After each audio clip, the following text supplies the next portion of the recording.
Guy and Luis both have some questions. Okay. I think Guy got his in chat first, so why don't we start with that, which was, I'll just read it out. It's, can approval voting guarantee a majority for the winner? And the answer is no. No voting method can guarantee a true majority for the winner. In a single election. And anybody who tells you that their voting method can guarantee a majority in a single election is lying to you.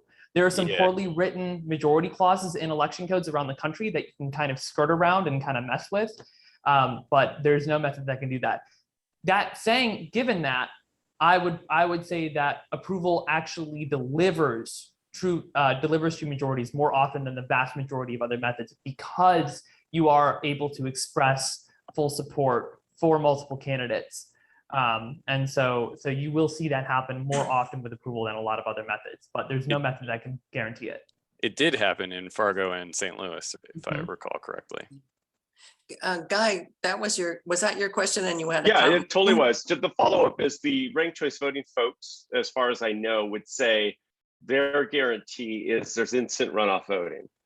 And so it just keeps happening. The instant runoffs happen until somebody has 50% plus right. one. So the issue is that you don't know where to draw the line on someone's ballot where they actually support that person. If you force people to rank all the candidates, then eventually you can kick enough people off to generate more than 50%. But you don't know if that guy's third place vote was really an approval or a rejection. So it's a false majority in that sense. So or less than ideal majority. That makes sense. Yeah. Thank you. Yeah, no, there's two pieces to this, because if the candidate you ranked 10th is the one who gets your vote in the final round, did you really vote for them? I think that's a valid question to ask, but also they don't count exhausted ballots. So for example, in this recent New York City Democratic primary, the winner, if you count all of the ballots like you're supposed to, he only actually won with 43% of the vote. He didn't actually win with the majority. They just said it was a majority because they literally threw out a bunch of ballots, which is not a thing that we do with approval voting. It's not even a thing that we do with choose one voting. We don't actually throw out ballots in choose one voting. Sass, explain, you're meaning they threw it out because their selections were exhausted? Selections were exhausted, yes. So they didn't rank either the finalists, either Catherine Garcia or Eric Adams. If they didn't happen to rank them in their only 5 slots that they have out of the 13 candidates or whatever it is, then they ended up having no say in that final round when the winner was actually decided. So whereas we talk about wasted votes all the time in choose one voting, those are only metaphorical wasted votes. In instant runoff, in the ranked choice voting, those are literal wasted votes. We're actually discarding them. And so it further disenfranchises people. And so you run into that problem as well. Did you have any other follow-ups before we moved on to Lewis? Yeah, the only follow-up is more that's very helpful. Thank you. So in other words, all of us in the reform space are moving towards the goal line, but approval voting technically actually is a better way to do it. So if the state of Alabama adopts approval voting, great, and the state of Mississippi adopts ranked choice voting, great. Either way, it's better than first past the post plurality voting. Yeah. That's the stance of Center for Election Studies. Yeah, not everyone agrees, but yeah.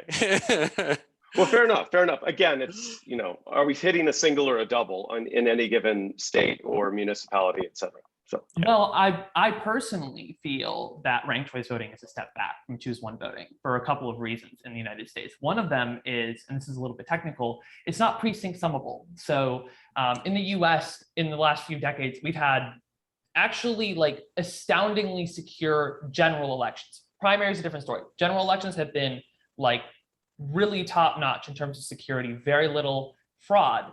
But one of the problems with the instant runoff voting, the ranked choice voting that was used in New York, is that it requires tabulation to be centralized to a single point of failure.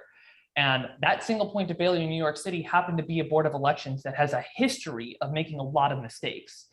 And in a country that is a longstanding military and economic superpower, losing the robustness of the decentralization of tallying, I think personally is a huge security issue, because now you can scale an election attack by just cutting off the power to wherever those votes are being tallied or something, rather than having to like plot in 1,000 different precincts to actually make a difference.